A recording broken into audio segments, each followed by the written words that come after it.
아멘.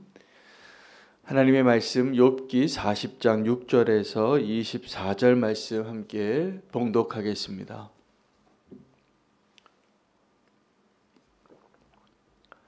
그때에 여호와께서 폭풍우 가운데에서 욥에게 일러 말씀하시되 너는 대장부처럼 허리를 묶고 내가 네게 묻겠으니 내게 대답할지니라.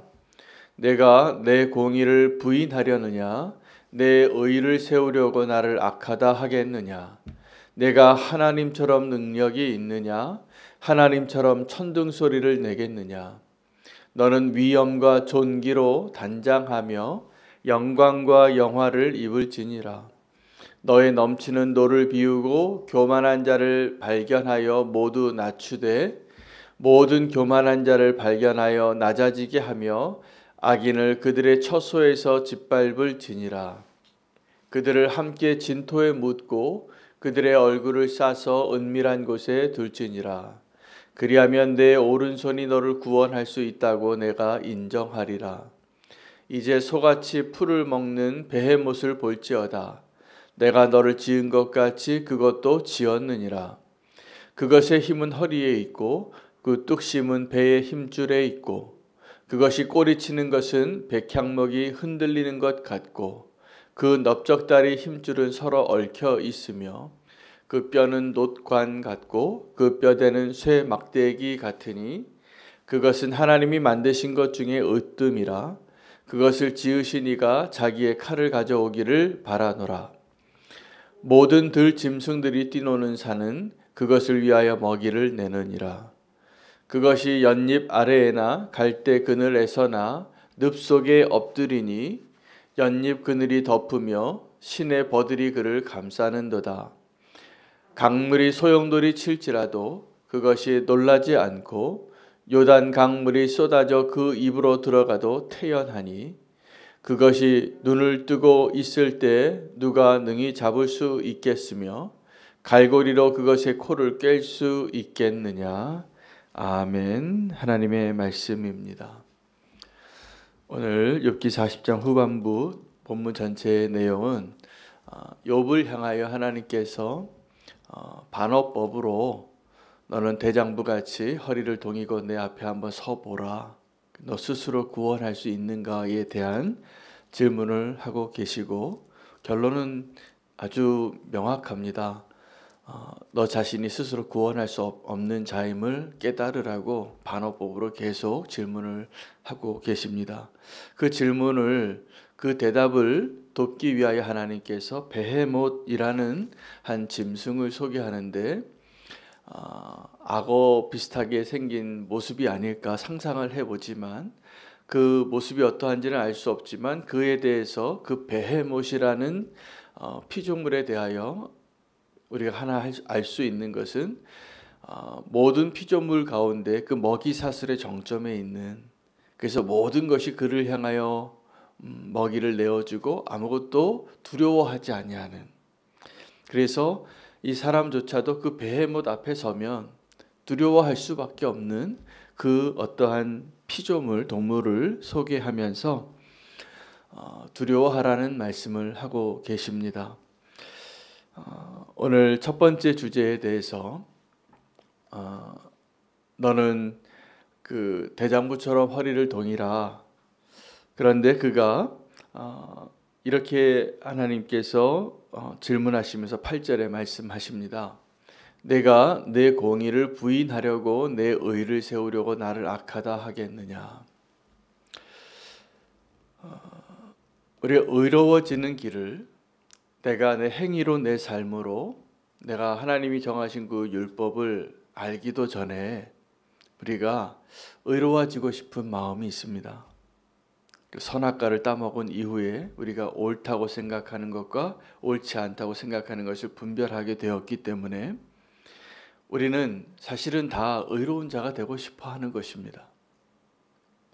그러나 그 의로운 자가 되고 싶어 하기 위하여 어떠한 일을 하고 있는지, 어떠한 결과가 되어지는지에 대해서는 잘 알지 못합니다. 성공할 수 없는 그 목적을 이루기 위하여 우리는 인생을 다 허비하기도 하고 하나님을 비난하기도 하게 됩니다. 욥은 하나님을 알았지만 아주 피상적으로 알게 되고 이 욥기에서의 그의 고난을 통하여 진짜 하나님을 어마어마하게 알게 됩니다. 그가 이제 지식적으로도 그가 알게 되고 또 체험적으로도 이제 하나님을 알게 되어지는 그 과정 가운데 있는데, 그 전에는 그가 하나님을 알고 있다고 생각했고 또 하나님을 경외하고 하나님을 예배하고 그 두려움으로 살았다고 생각을 했습니다. 그러나 그가 고난을 당하자 이제 그에게 있어서 하나님은 비난의 대상이 되어 버렸습니다. 우리도 우리가 믿는 그 하나님이 우리가 경험하는 어떠한 작은 고난과 실망과 좌절 때문에 우리는 하나님을 비난하고 그 비난으로 얻은 의로움을 얻고자 한다는 그 모습을 하나님이 말씀해 주시는 것입니다. 8절에 내가 내 공의를 부인하려느냐, 나의 공의를, 내 의를 세우려고 나를 악하다고 하겠느냐. 사단이 가장 교만한 자면서 가장 비겁한 자입니다. 사단은 가장 교만한 자이기 때문에 그 하나님을 예배하는 자리에 그 피조물 가운데 하나님 가장 가까운 데서 하나님이 받으시는 그 영광을 다 보았어요. 그 사탄의 열망은 그 사람들의 예배를 받고 싶은 거였습니다. 그 하나님께 향하여야 할 그 인정을 자기가 차지하고 싶은 그 마음. 여러분, 이 마음이 우리 안에 있어서 비극이 시작이 된 겁니다. 하나님이 받으셔야 할 그 영광을 내가 받고 싶은 것. 우리는 이것을 작은 것이라고 생각하고 넘보지 말아야 할 것을 넘보는 자가 되어버렸습니다. 그래서 그 선을 마음이 막 넘어가요. 근데 그 시작이 사단에게서부터 시작이 되어졌습니다. 악한 자, 하나님의 대적자. 근데 그 하나님께로 향하는 것을 얻기 위하여 무엇이 필요하냐 하면 그 하나님을 비난해야지 내가 받을 수 있는 거예요. 마치 압살롬이 그 아버지의 왕자를 뺏고 싶어서 사람들의 마음을 훔치고 싶어서 그가 했던 일은 그 사람들을 잘 배려하는, 그 사람들을 위로하는, 그 사람들을 사랑하는 왕의 아들처럼 거짓 행세를 합니다. 성문 앞에서 지나가는 사람들에게 자기가 친절을 하고 친절을 베풀고 사랑을 베풀고 도와주는 것까지만 해도 되는데 꼭 한마디를 덧붙여요. 왕은 지금 뭐 하고 있는지 모르겠다. 자기가 하는 그 행위로 만으로 부족해서 우리는 늘 누군가에게 돌을 던집니다. 그것이 하나님이 됐든 지도자가 됐든 대통령이 됐든, 그리고 나의 의로움을 내가 인정받고 싶은 그러한 생각이 많아요. 그 가늠한 여인이 현장에서 붙잡혔습니다. 이거 분명히 잘못한 거죠. 그에게 죄가 있습니다. 그런데 그 현장에서 붙잡힌 그 여인을 끌고 와서 아마 온 모습도 아주 그냥 제대로 되어지지 않은 그냥 비참한 모습으로 끌려왔겠죠. 그를 향하여 돌을 던지는 그 사람들을 향하여 예수님께서 두 가지 일을 다 하셨습니다. 근데 정말 하나님이 은혜로 이 정죄하는 이 세상, 누군가를 비난하는 이 세상에서 예수님이 행하신 일들을 우리가 좀 배워야 할 필요가 있습니다. 안 그러면 우리는 하나님마저 비난하고 누군가를 비난하고 원망하고 탓하는 일이 너무나 많잖아요. 지금 이 시대에 정말 많아졌습니다. 그 두려워하는 마음으로 이 욥이 되지 말아야겠습니다. 그러니까 욥이 자기가 너무나 이해되어지지 아니하는 고난 가운데 있었기 때문에, 그리고 그 고난을 받기에는 내가 너무나 의로운 삶을 살았기 때문에 누구를 비난합니까? 친구와 하나님을 비난하게 되겠죠. 우리도 예외가 아닙니다. 사실 욥은 그래도 우리보다 좀 나아요. 우리는 더 아주 저급한 말로 하나님을 비난했을지도 모를 그런 사람들입니다.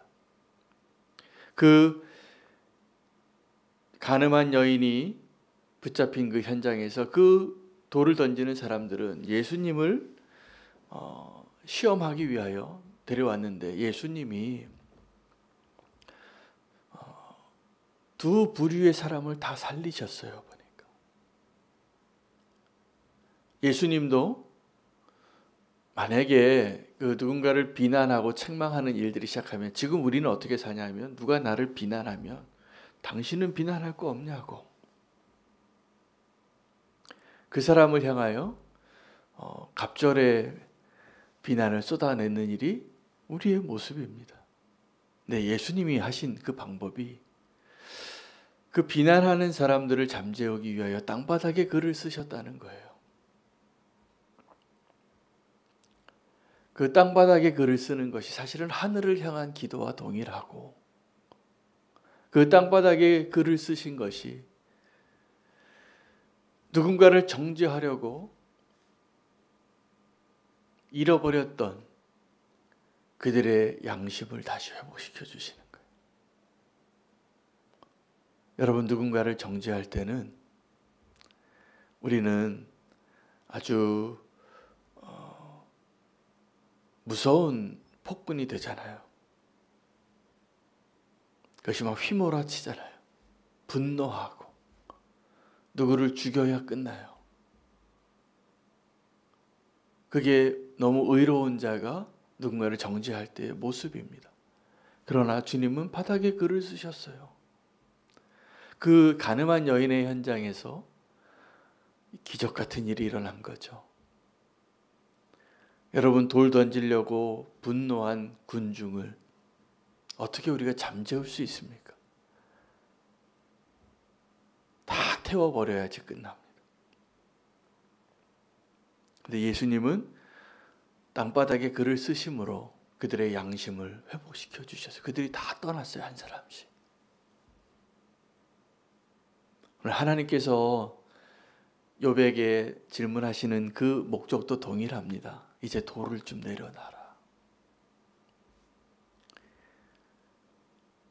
그리고 너의 양심을 다시 한번 회복해라. 그 질문들을 하시는 거예요. 지금 하나님이 욥에게 대답을 직접적으로 대답을 안 해주시고, 이 천지 창조를 창조하시고 또 가장 으뜸이 되는 베헤못에 대해서 이야기하시는 게 딴 게 아니라 땅바닥에 글 쓰시는 거예요.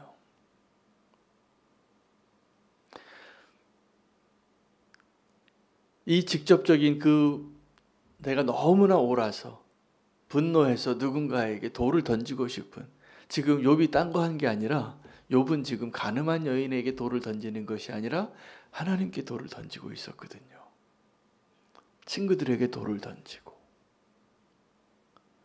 그런데 하나님이 지금 땅바닥에 글을 쓰셨던 예수님처럼 하늘에 글을 쓰고 계시는 거예요. 여기를 좀 보라고. 오늘 그 일이 우리에게 있기를 원합니다. 하나님께서 우리의 양심을 회복시켜 주시고 내 진짜 모습을 진짜 발견하게 하시고, 그때 돌 던지던 사람들이 돌아가면서 어떤 마음으로 돌아갔겠습니까? 깨달은 거예요. 내가 돌 던질 자격이 없는 자라는 것을. 이게 은혜잖아요. 우리는 누구에게 돌 던지는 것이 하나님 앞에 인정받고 내가 옳고 죽으리만큼 맞다고 생각하는데, 하나님 우리가 그 돌 내려놓고 돌아가기를 원하시는 거예요. 욥은 지금 하나님 앞에 질문하죠. 하나님, 내가 뭘 잘못했길래 이렇게 고난받냐고. 도저히 이해할 수 없다고. 하나님 어디 계시냐고. 좀 나와 보시라고. 그 하나님이 나타나셔서 욥에게 다른 거 하신 것이 아니라 땅바닥에 글을 쓰신 겁니다. 오늘 하나님께서 우리의 기도의 시간에 우리의 영혼을 살리고 우리의 양심을 살리시기 위하여 땅바닥에 글을 쓰시는 일을 한 번 더 해주시기를 간절히 원합니다. 우리의 영혼을 회복시켜 주실 것입니다. 다시 주님을 바라보게 하실 것입니다.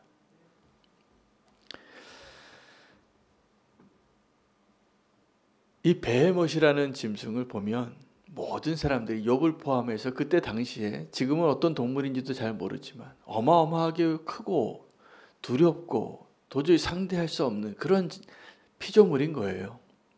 내용을 다 요약하면 너무나 강해서, 여러분 집채만한 호랑이가 내 눈앞에 나타나면 우리가 꼼짝달싹 못하잖아요. 두려워서. 그런데 하나님의 의도가 무엇입니까? 이 베헤못을 지금 이야기하시는 이유가 무엇입니까? 너는 어떻게 그런데 하나님을 향하여 이렇게 비난하고 하나님을 두려워하지 않느냐는 거예요. 이 베헤못을 보면 그렇게 두려워하면서 내가 너를 지었듯이 이 베헤못도 지었느니라.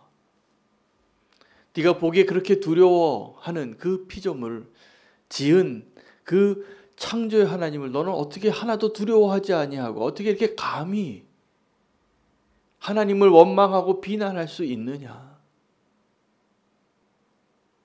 이 이야기 하시는 거예요. 이것도 또 하나의 땅바닥에 글을 쓰시는 것이죠. 너는, 이거 반어법이거든요. 오늘 시작하는 7절 말씀에 너는 대장부처럼 허리를 묶고 내가 내게 묻겠으니 내게 대답하라. 대장부처럼 하나님 앞에 서라. 이것은 한번 나랑 얼굴을 대면하여 보자, 이 말씀이시죠. 그런데 이 대장부처럼 허리를 묶고 내 앞에 서라는 것은 겸손하라는 뜻이에요. 사실은 전체적인 하나님의 의도는 비난하고 있고 두려워하지 않고, 네가 지금 하나님에게 이렇게 쏟아놓는 이야기가 무엇을 의미하는지 아느냐. 여러분, 우리가 하나님을 알아가야 하는 것 중에 하나가, 오늘 하나님이 그 욥에게 12절, 11절, 12절 한번 볼까요? 하나님이 너의 넘치는 노를 비우고 교만한 자를 발견하여 모두 낮추되, 12절에 모든 교만한 자를 발견하여 낮아지게 하며 악인을 그들의 처소에서 짓밟을지니라. 이게 무슨 말이냐 하면, 네가 하나님처럼 그렇게 영화롭고 능력이 있다면 네가 한번 그 교만한 자들을 다 겸손케 해보라는 거예요.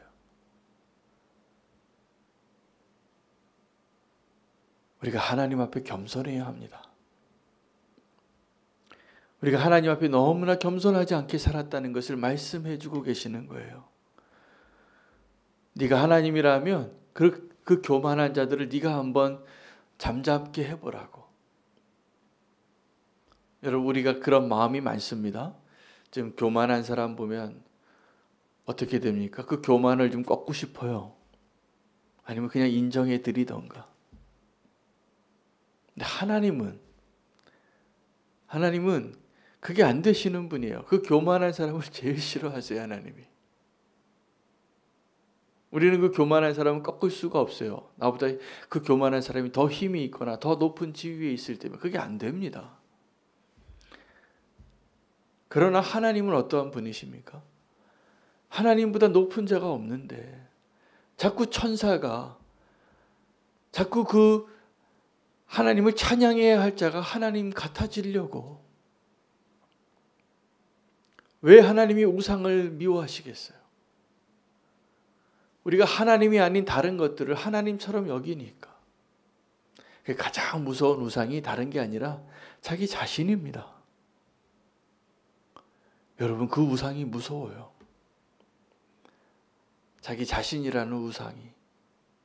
그래서 하나님이 지금 욥에게, 네가 하나님이라면 그렇게 뭐라고 얘기하시는 거냐면, 하나님 앞에 허리띠를 메고 내 앞에 대장부 같이 서라. 이것은 네가 나라면 한번 이렇게 생각해 보라는 거예요. 네가 과연 하나님이라면 이렇게 할 수 있겠느냐고. 그런데 우리가 이미 그렇게 살잖아요. 우리가 지금 이미 하나님처럼 하나님 앞에서 대장부처럼 그 허리를 메고 동요 메고 목이 꼿꼿해져서 우리가 지금 하나님처럼 살고 있습니다. 언제요? 내가 누군가를 판단하고 정죄하고 용서하지 못하고 내 마음대로 하고 싶고 그런 것이 너무 많은 거예요. 우리가 모든 것을 할 수 있을 만큼 그러한 힘과 권력이 있을 때도 하나님같이 되어지지만 모든 것을 잃어버렸을 때도 하나님께 원망할 때 그렇게 하나님의 자리를 넘보는 하나님 앞에 교만한 자가 될 수 있다는 것을 욥을 통해서 배웁니다. 하나님께서 그 하나님의 사람들에게조차도 그 마음을 확인해 보려고 하나님이 그들에게 막 모든 것을 마음대로 할 수 있는 자리와 여건에 허락하신 적이 많습니다. 히스기야 왕이 하나님의 사람이었는데 그 병이 고침받고 나서 히스기야가 어떠한 사람의 대명사냐면 평생 하나님을 그처럼 의지하는 사람이 그보다 큰 사람이 없었어요. 사내립이 아무리 성을 에워싸고 백성들을 무너뜨려도 믿음으로 하나님 의지하자고 그렇게 같이 견뎌내고 승리하고 하나님이 축복해 줬던 사람이었어요. 이사야가 가다가 되돌려와서 그가 죽을 병이 걸렸을 때 고쳐준 사람이에요.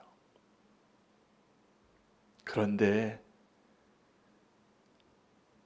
역대기서에서는 그 히스기야를 향하여 하나님이 그의 마음 안에 어떠한 것이 있는지를 확인해 보시려고 하셨다고. 그런데 그 히스기야가 무너집니다. 그 히스기야가. 제가 그 본문을 묵상하다가 두렵더라고요. 믿음의 여정을 끝까지 온전하게 하나님만을 의지하고 살 수 있다라고 감히 생각하는 것 자체가 교만이구나.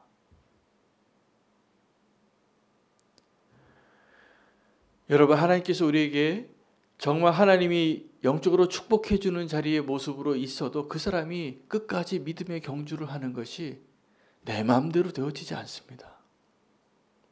하나님의 은혜입니다. 아주 고통 가운데 있는 사람으로 치면 이 욥같이 고통당한 사람이 비교할 수 없겠죠. 거의 예수님이 경험하셨던 그 십자가의 버금가는 그 모든 고난을 상징적으로 살아낸 사람입니다. 그 사람에게 지금 주님이 하나님께서 말씀하시는 거예요. 오늘 우리가 정말 하나님 앞에 하나님이 뭘 원하시는지, 하나님이 뭘 말씀하시려고 하셨는지 깨닫고 주님 앞에 하나님을 두려워하고 하나님 앞에 겸손해지는 것이 우리 정말 살 길입니다. 하나님 앞에 우리가 그 마음으로 설 수 있게 되어지기를 원합니다. 모든 것을 다 주어도 하나님을 인정하는 것이 어렵고 또 모든 것을 다 빼앗아 가도 하나님을 인정하는 것이 이렇게 어렵습니다. 결론이 뭘까요? 우리 힘으로 오늘 이 표현처럼 하나님의 질문이죠. 내 오른손이 너를 스스로 구원해 보라. 우리가 하나님 앞에서 우리의 모습을 정확하게 묘사한 내용이에요. 우리는 내 오른손으로 나를 구원할 능력이 없습니다. 어떻게 해야 합니까? 주님이 구원해 주시는 그 손을 의지해야 합니다. 예수님께서 십자가에 달리셨을 때 예수님을 향한 조롱 가운데 저가 남은 구원하였으나 자기를 구원할 수 없도다. 이게 하나님을 가장 모욕하는 거였어요. 바로 그 모습은 내 모습인데, 우리를 구원해 주기 위하여 십자가에 달리신 그 예수님을 향하여 우리가 지금 조롱합니다. 혀를 차면서. 저가 구원하기 위해서 왔다고 하는데, 예수라 하는데, 구원자라고 하는데 자기를 구원하지 못하는 것 보라. 예수님께서 보여주신 그 연약한 십자가에서 모습은 우리의 모습이에요. 자기를 구원할 수 없는 그 존재.